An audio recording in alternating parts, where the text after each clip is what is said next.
sa pagitan ng mga kwarto. Yeah.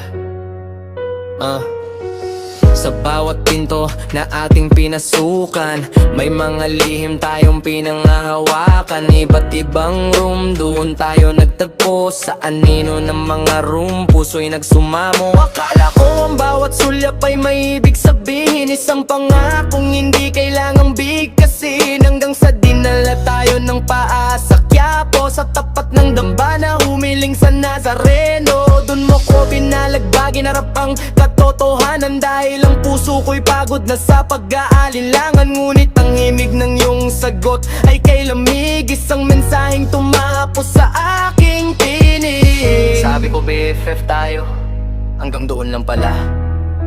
Ang kaya ko sabihin, ang lahat ng pinag-isipan. Mga linya pananalita ng isang daddy boss na uwi sa wala. Mula Miss Pain hanggang kay Daddy Boss, ang pag-ibig na inasahan biglang naubos. Ang sakit isipin na sa gitna ng dasal, doon ko nalaman na hindi tayo legal.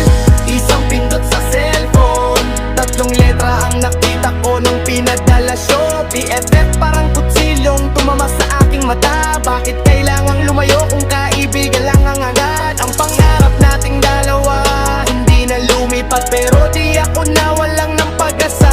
Sana'y hindi na lumabas sa pinto ng create room nang tinalan ng huling pag-asa. Kaya agad ko nilock ang room na hindi mo alam, ha ha ha.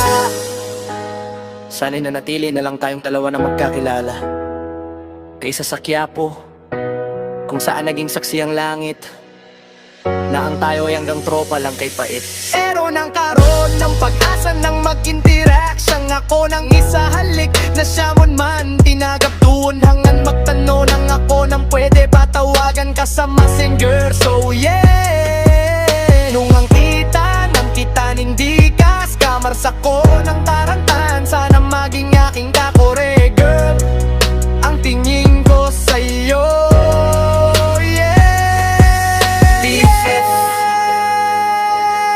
Becomes good lover. Hanggang dito